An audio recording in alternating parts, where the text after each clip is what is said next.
Assalamualaikum warahmatullahi wabarakatuh. Halo everyone, perkenalkan saya Agustina dengan NIM 2511101182. Saya mahasiswa semester 1 Fakultas Tarbiyah dan Ilmu Keguruan Prodi Pendidikan Agama Islam di UIN Samarinda.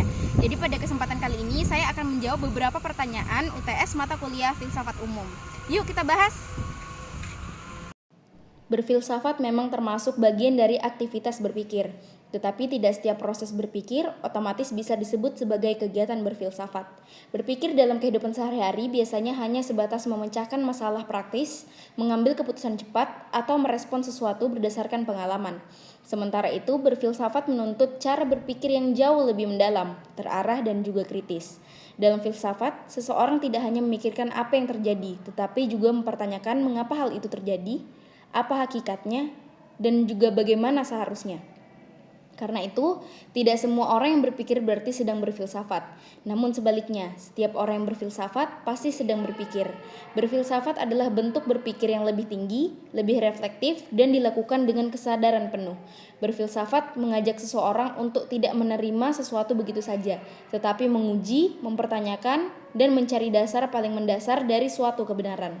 Dengan kata lain, berpikir merupakan kegiatan umum, sedangkan berfilsafat adalah berpikir secara lebih teratur, kritis, mendalam, dan juga menyeluruh. Jadi dapat dipastikan bahwa setiap orang yang berfilsafat pasti berpikir, tetapi orang yang berpikir belum tentu berfilsafat. Selanjutnya kita masuk ke pengertian filsafat. Jadi istilah filsafat berasal dari bahasa Yunani, philo yang artinya cinta dan sophia artinya kebijaksanaan. Filsafat dapat dipahami sebagai suatu usaha rasional dan mendalam untuk mencari kebenaran tentang kehidupan, pengetahuan, dan realitas. Ia berfungsi sebagai sarana bagi manusia untuk merenungkan pertanyaan-pertanyaan dasar yang tidak dapat dijawab secara sederhana oleh ilmu pengetahuan maupun keyakinan. Melalui filsafat, manusia diajak berpikir kritis, menimbang alasan di balik keyakinan, serta menggali makna yang tersembunyi di balik pengalaman sehari-hari. Dengan demikian, filsafat bukan hanya sekedar kumpulan teori, melainkan sebuah cara pandang yang mendorong manusia memahami dirinya sendiri, dunia, dan relasi keduanya secara lebih jernih. Lebih jauh, filsafat dapat dilihat sebagai perjalanan intelektual yang selalu berkembang seiring perubahan zaman. Ia bukanlah jawaban final, tetapi percakapan panjang tentang masalah yang penting, paling mendasar. Selanjutnya, objek filsafat. Jadi objek filsafat adalah segala sesuatu yang menjadi sasaran pemikiran filosofis, baik yang bersifat konkret maupun abstrak.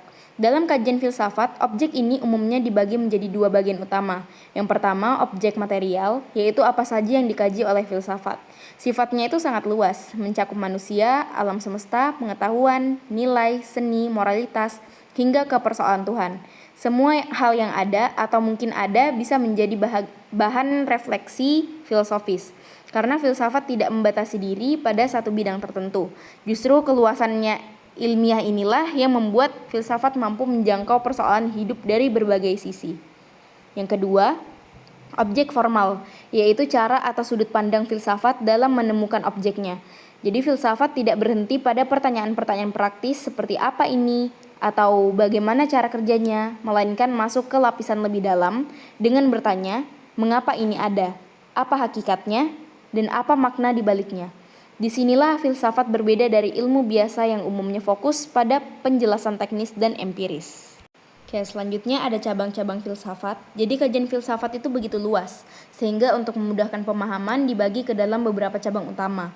Jadi masing-masing cabang memiliki fokus tertentu, namun semuanya tentu tetap berangkat dari usaha mencari kebenaran dan makna terdalam. Yang pertama itu ada metafisika, membahas hakikat realitas secara paling mendasar. Misalnya tentang keberadaan, sebab akibat, ruang, waktu, hingga Tuhan. Metafisika berusaha menyingkap apa yang sungguh ada di balik kenyataan yang tempat. Selanjutnya ada epistemologi, mengkaji asal-usul, batas, dan validitas ilmu. Pertanyaan seperti bagaimana kita bisa tahu itu sesuatu yang benar atau apa syarat sesuatu disebut pengetahuan adalah pokok bahasan dari epistemologi. Selanjutnya ada logika, untuk menyediakan aturan berpikir yang benar. Dengan logika, manusia bisa menyusun argumen yang masuk akal dan menghindari kesalahan penalaran. Ini penting agar diskusi filsafat itu berjalan secara konsisten. Selanjutnya ada etika, membicarakan nilai moral mengenai baik dan buruk serta bagaimana manusia seharusnya bertindak. Etika memberi pedoman dalam mengambil keputusan hidup yang benar dan bertanggung jawab. Selanjutnya ada estetika, mengkaji filsafat tentang seni dan keindahan. Pertanyaan seperti apa itu indah dan mengapa manusia mencintai seni dijawab melalui refleksi estetis. Selanjutnya ada filsafat politis. Jadi menelaah konsep negara, hukum, kekuasaan, dan keadilan. Cabang ini berusaha menjawab bagaimana masyarakat seharusnya diatur agar adil dan seimbang. Yang terakhir ada filsafat ilmu. Itu mengkaji dasar, metode, dan batas ilmu pengetahuan. Ini bertanya apakah ilmu benar-benar netral, apa dasar validitasnya, dan bagaimana hubungan-hubungannya dengan realitas yang dikaji. Oke, sekarang kita masuk ke pembahasan kedudukan ilmu agama dan filsafat. Ilmu agama dan filsafat memiliki peran masing-masing dalam kehidupan manusia, tetapi ketiganya memang saling melengkapi. Filsafat sering ditempatkan sebagai induk ilmu pengetahuan karena dari refleksi filosofis lahirlah berbagai disiplin ilmu.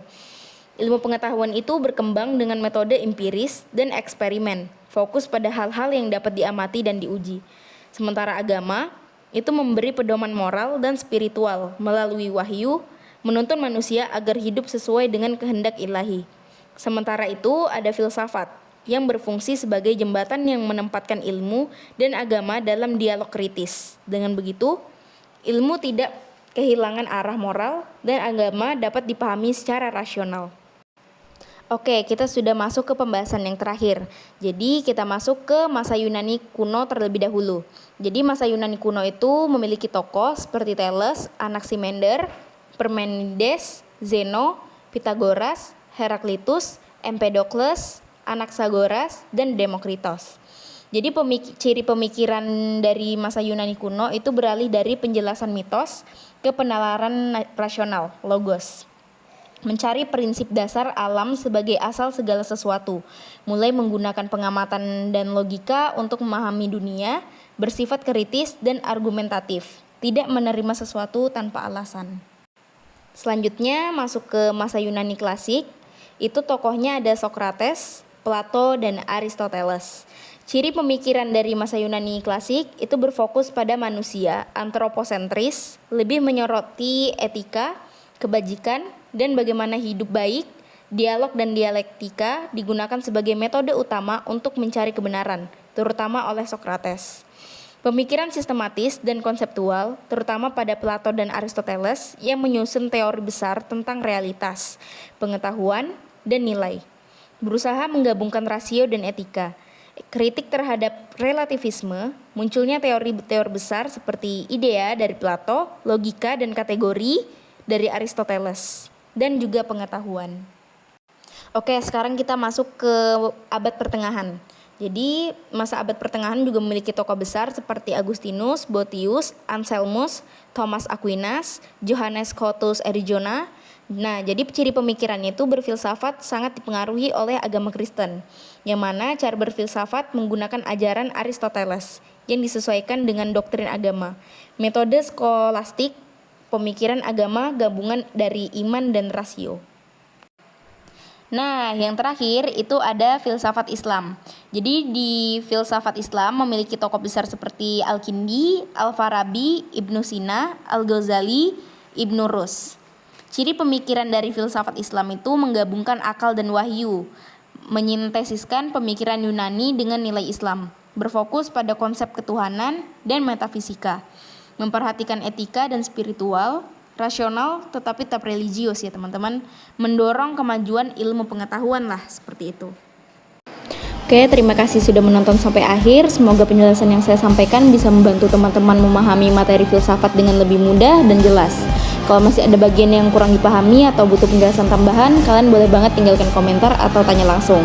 Sampai jumpa di video berikutnya dan semoga hasil UTS kita semua memuaskan. Amin, amin ya rabbal alamin. Assalamualaikum warahmatullahi wabarakatuh.